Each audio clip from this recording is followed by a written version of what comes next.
13天太晨宫。帝君最近满脑子都是三生石和凤九，连往日最喜欢读的佛经都被抛在了一边。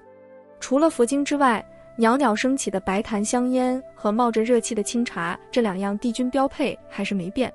这日，帝君正斜倚着坐榻的扶手，一手撑头，一手有一搭没一搭地把玩着茶杯时，一个一身灰袍的男子走进了帝君书房。还未走到近前，男子恭敬的一个作揖，道：“奉行见过东华帝君。”帝君有预感他会来寻他，不过没想到这么快。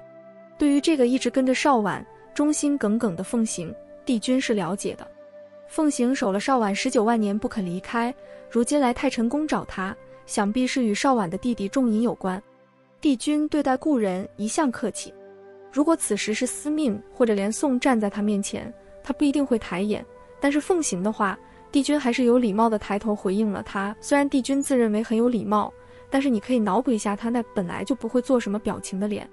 奉行，你来太晨宫有何事？帝君，奉行就有话直说了。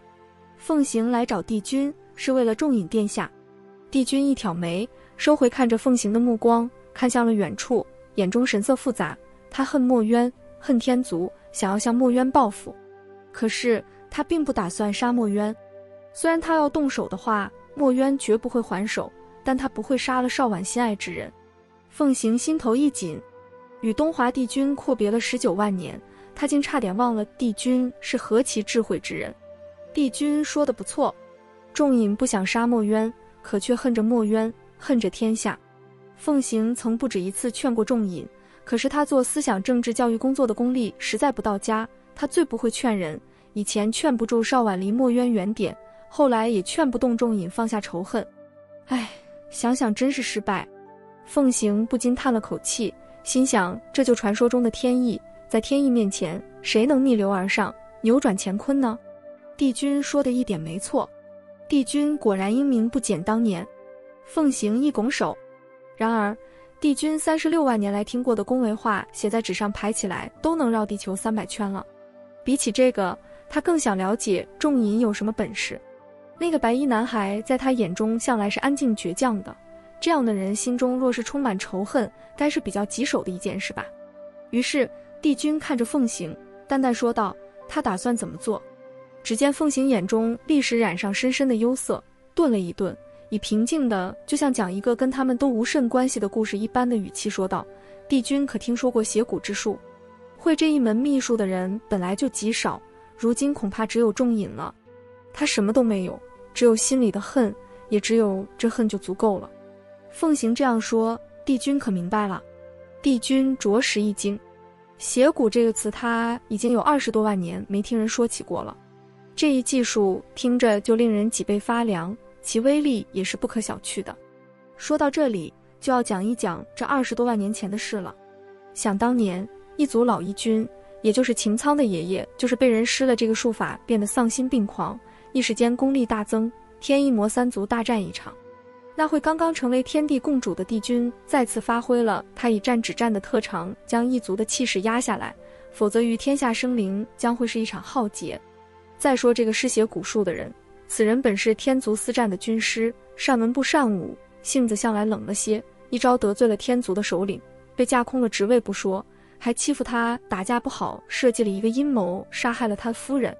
这么一来，这位军师彻底被惹怒了，于是他二话不说，将自己全身的血液引出来炼成血蛊，再撑着最后一口气将血蛊种在了老一君心头上，然后就有了后面的一场风波。不过帝君觉得实在不怪这位军师有此一举，那天族首领也未免太心胸狭窄而且无耻。帝君他老人家本来不喜欢干涉各个部族的内政，也不管哪个族是谁做首领，但是这件事给了帝君一个教训，他觉得如果一个族的老大人品不行，那就迟早得让这个族人甚至天下因为他而遭殃。所以帝君平定了这场祸乱之后，立马就将那个卑鄙的天族首领除去仙籍，丢去了畜生道，然后重新选出了一位他觉得还行的天族老大。这件事还给帝君提了个醒，那就是必须订立一套严明的法典，免得再出这样的乱子。没想到时隔20几万年，还有人用这个术法，而这人居然是避世了19万年的仲隐。其实这一术法操作起来并不难，但其威力是因不同人的体质不同而异的。帝君所见过使用邪蛊的，除了那位军师以外，其余的基本上也就是令被下蛊的人头疼脑热，说胡话个几日，症状就散去了，绝对到不了那般足以撼动天下的程度。而且它还有个要素，那就是炼制邪蛊之人必须心中有强烈的持续不断的恨，恨越强，蛊的力量就越强。可是远古洪荒那会，大家都为了活命不断打架，伤过人也被人伤过，朝不保夕的日子，谁还有功夫恨？后来天下终于稍微太平了一些，各路神魔也都松了口气，归顺于他们的天地共主东华帝君。你不犯我，我不犯你，自然没那么多深仇大恨的。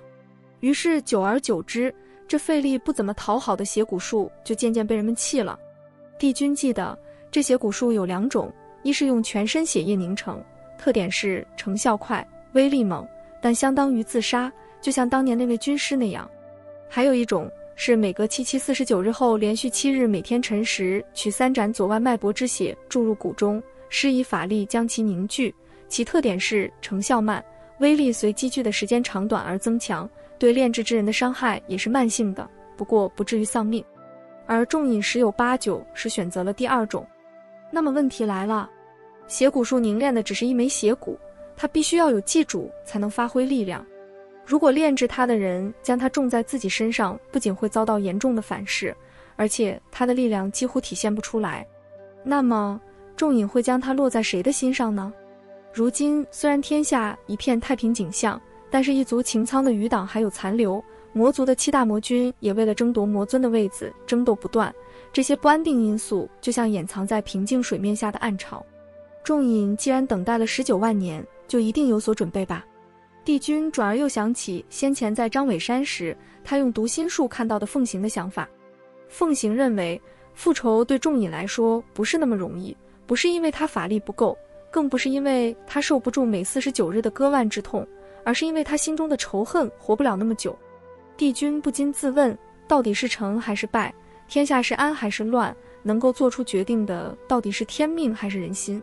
东荒湖里洞，凤九起身迎上一袭白衣的众饮，微微一躬身道：众饮殿下。众饮回以颔首，嘴角浅浅扬起：凤九殿下多礼了。我听闻燕池雾和西阳来过，他们人呢？他2人昨日就回南荒了。殿下请里面坐吧，我叫人给殿下奉茶。众饮在一旁的茶榻上落了座，抬头看着凤九道：茶就不必了，不知女君这里可有酒？对了，殿下可知道10里桃林的折颜上神善于酿酒，他的桃花醉与魔族的醉仙露都能称得上是绝世美酒，不过却各有千秋。殿下可想尝尝？凤九先是一愣，片刻后好像想起什么似的笑起来，那笑容很明朗，就像小孩子在跟别人说着自己娘亲有什么什么拿手菜时那样。众饮倒是知道折颜善于酿桃花酒，不过那会他还是个男孩，不能喝酒，等他长大了，又身在张尾山，喝不到什么桃花醉仙露的。众饮淡淡一笑，若如女君所言，那众饮倒敌却想尝上一尝。凤九闻言，伸手从虚鼎中换出一个光滑剔透的白瓷坛子，那里装的便是鼎鼎大名的桃花醉。他拿掉瓶口的塞子，又随手变出2个青玉酒盏，刚要往其中一个中倒上酒，就被一白色衣袖挡住了。他抬头看向众饮，只见他眼角的笑意更明显了些，说道：既是美酒，又怎能浪费在杯子上？众饮觉得直接入口更佳，女君以为呢？凤九喝酒向来是拿着酒坛直接灌下去的，这回他是觉得像众饮这么以为风度翩翩、文质彬彬的公子，定然是拿着酒杯品味美酒，若是饮到兴处，看着周围的景致，吟出几句文绉绉的诗句来也是不为过的，所以这才善解人意地弄了2只酒杯出来。没想到他倒挺直接。既然如此，凤九觉得自己也不必拘泥于外表，于是将酒盏收回，又从虚鼎中取出一坛桃花醉来，递给众饮，笑道：既然殿下如此不拘小节，那凤九便也不客气了，殿下请。众饮笑着接过酒坛，拔开酒塞，向着凤九微微一拱手，然后2人便一边喝着桃花醉，一边有一搭没一搭地聊着。3坛酒下肚之后，凤九知觉眼前的东西都东倒西歪的来回晃，觉得自己身体轻飘飘的，就连思绪都轻飘飘的。朦胧间，他看到仲隐还在一口接一口地喝着，于是他笑了笑，并未经过大脑，随口说道：“殿下好酒量。”凤九有点晕，我得缓缓，你先自己喝一会。仲隐放下握着酒坛的手，看着双手托着下巴靠在石岸上的凤九，他的两颊晕出了微微的红色，微垂下的眼睑上睫毛如蝉一般轻轻颤动。一瞬间，仲隐感觉心头有点热，有点麻。他被这突然而来的感觉吓到了，这感觉虽然微弱了些，却倒新鲜，他不曾有过。然而他还是个挺有理智的人，他没有忘记这次来的目的。没错，他之所以主动问凤九要酒喝，就是想将他灌醉。他还记得，他一醉就会晕，一晕就以为自己在做梦，一以为自己在做梦就会说出些梦话来。本来不好管闲事的仲隐，却莫名其妙地对凤九他们的事有些在意。他将这种在意归于凤九傻得有些像姐姐，所以他不希望凤九吃亏。仲隐知道姬恒来找过他，却不知姬恒对他说了些什么。如果凤九清醒着，凭他二人的关系，他应该是不会说什么的。将凤九弄醉，听听他怎么说，这无疑是个快速有效的办法。于是他不去理会什么热呀麻的感觉，只是凝视着凤九，嘴角带着浅笑，声音很轻很柔：“凤九，你醉了，不必喝了。”凤九眼神迷离，苦笑一声道：“这么快啊？殿下，你醉了吗？你觉得呢？”凤九微微睁了睁眼睛，看着仲隐，轻哼了一声：“殿下好酒量。”殿下，凤九有个小问题，你为什么叫仲隐啊？这是我姐姐给我取的名字，我也不知为何。姐姐？哦，殿下还有姐姐呀？也在清风院吗？凤九上次去，殿下应该引荐一下，我也好拜见一下。仲隐神色黯然下来，收回目光，声音带上些许沙哑：“我姐姐已经不在了，她死了。”凤九闻言立刻清醒了些，看着有些神伤的仲隐，我的爱心又被激发出来，稍稍起身道：“对不起呀，我不知道。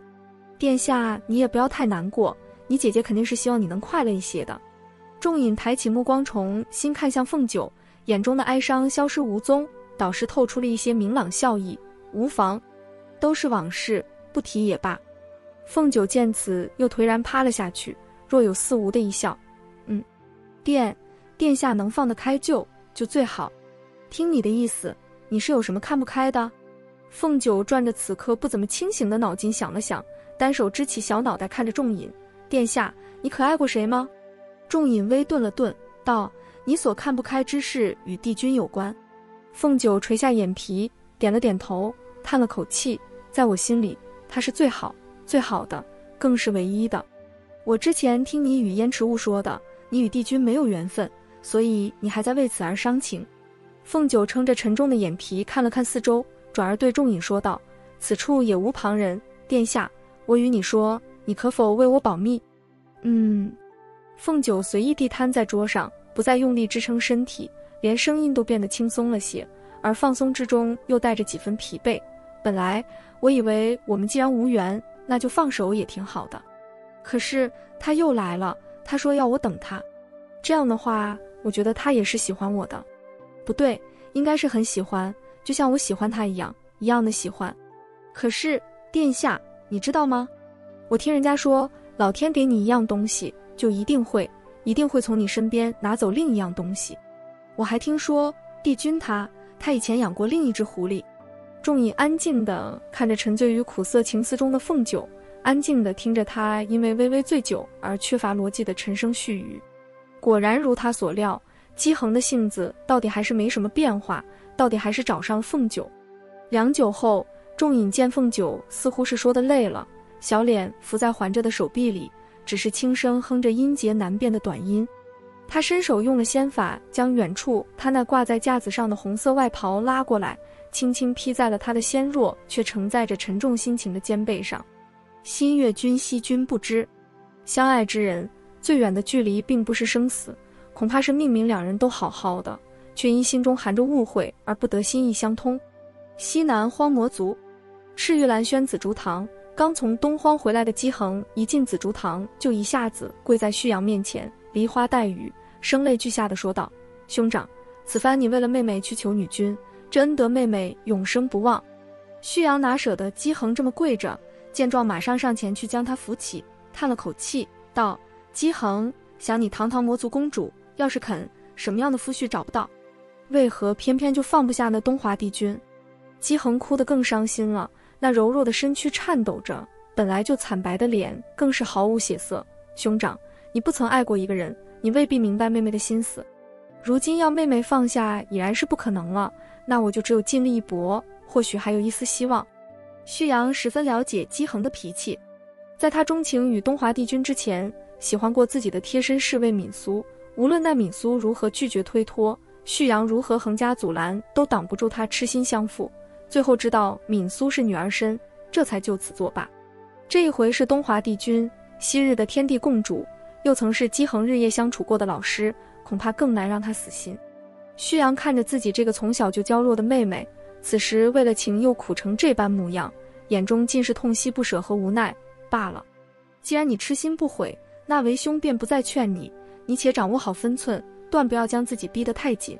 旭阳全身心地疼爱着自己唯一的这个妹妹，想当初父君孟浩灰飞烟灭，那会自己不过2万岁，而妹妹姬恒则刚刚出生不久。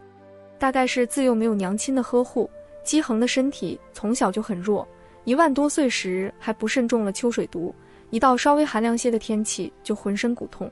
旭阳甚是心疼她，觉得她是自己唯一的亲人，却没有照顾好她，所以姬恒的任何愿望他都会尽力帮他达成，看着他的笑脸，他才觉得真正满足。不想老天如此残忍，剥夺了他父母，给了他一副多病之躯就罢了，竟还让他的情路这般坎坷。旭阳虽嘴上劝着姬恒看开点，心底里却是实在不甘心。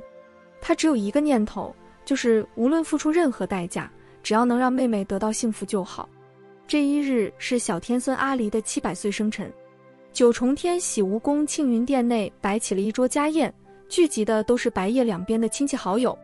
由于是家宴，所以气氛比较轻松，各位正吃吃喝喝，有说有笑之际，一位玄衣男子翩然步入大殿，十分恭敬礼貌地朝着众人一拱手作揖，道：“旭阳听闻今日乃是天孙生辰，特地前来道贺，以此赤焰麒麟之角所造匕首作为贺礼奉上，望天孙喜欢。”众人一愣，不过太子就是太子，什么场面没见过？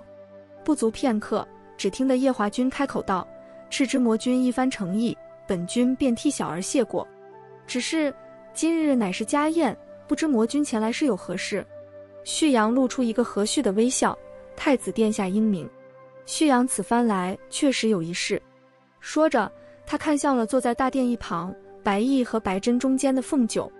夜华道：“魔君不妨直说。”旭阳的目光并未从凤九身上移开，话却是对长辈们说的：“今日太子殿下、各位上神、白家的长辈们都在。”旭阳就直说了，因为之前凤九女君到我魔族3月有余，深入了解后，在下对女君的倾慕之情更甚。由于今日在场的都是白家的各位长辈和亲戚朋友，更是四海八荒之中德高望重的尊神，所以旭阳斗胆前来提亲，求娶青丘女君白凤九，还请各位恕我杨莽撞唐突。此话一出，惊诧四座。一直同旭阳对视着的凤九更是不知道这旭阳是抽了哪门子的风，明明对他无甚意思，如今怎又唱了这一出？还没等诸位长辈开口，凤九就先有些急躁地说道：“旭阳魔君，你明知凤九并无此意，怎么能……”未等凤九说完，一边的白毅厉声打断了他的话：“小九不得无礼。旭阳魔君一再当众表示对小女的心意，这令我这个做父亲的实在欣慰感动。然而小女的婚姻大事，恐怕还是得她自己拿主意，我们做长辈的也是希望她能幸福，不知魔君能否体谅我们的苦心。”凤九听阿爹这么说，心里顿时感觉一热。他知道阿爹虽然表面上对他严厉不苟，但实际上是最心疼他的。他看了看此时微微怔愣的旭阳，心想他这下该无话可说了吧。没想到他很快竟重新露出笑容，十分诚恳的模样说道：“在下十分理解各位长辈的心情，此番实属在下鲁莽。”不过在下有足够的信心能够令女君幸福，所以还请各位和女君给在下一次机会。凤九彻底无语了，堂堂七魔君之一，他怎么能厚脸皮到这般地步？在座的各位也是有些懵，好好的一个家宴，怎么半路竟杀出这么一位坚韧不屈的？姑姑白浅到底是经过大风大浪的，见此情景轻咳了几声道：既然魔君这般坚持，我这做姑姑的就先替小九谢谢你。我们家这小丫头是长孙，从小被大家捧在手心里长大的，这眼光或许也高了些。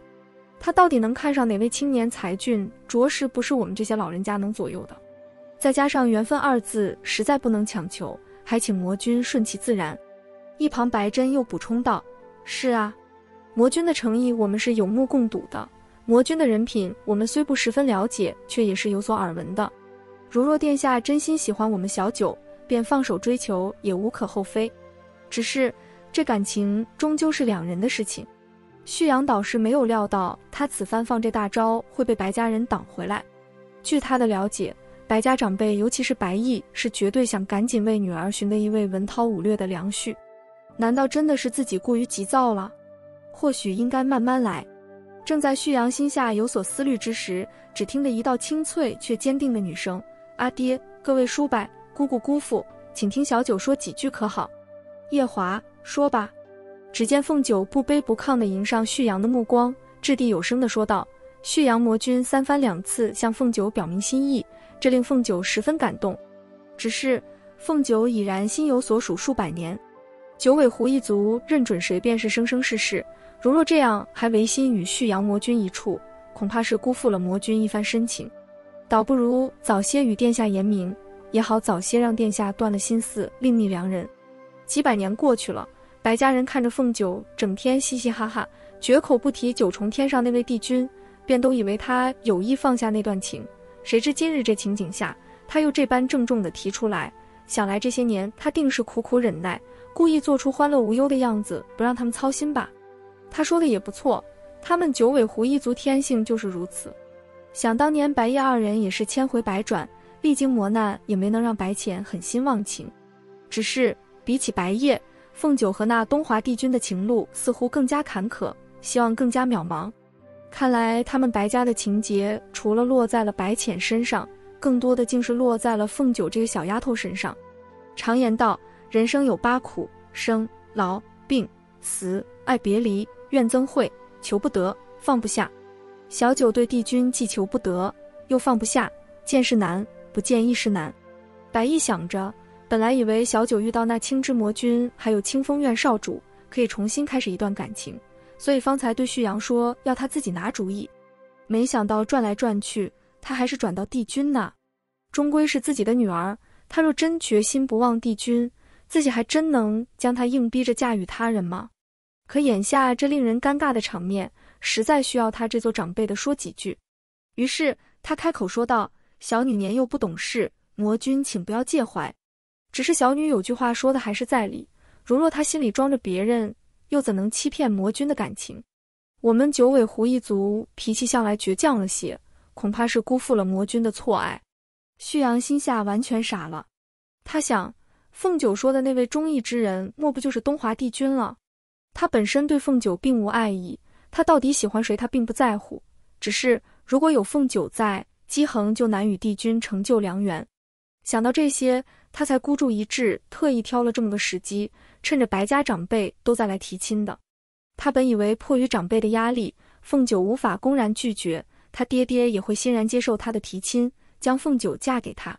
可现如今这情况，继续纠缠下去，只会适得其反。来日方长，他须得好好打算一番。于是旭阳礼貌地回以一笑，谦逊地一拱手道：看来旭阳实在是考虑不周，没有好好体会女君的心意。今日本是天孙生辰，旭阳无意搅扰各位的兴致，可却使这气氛不甚愉快，多有冒犯之处，还请女君和各位上神见谅。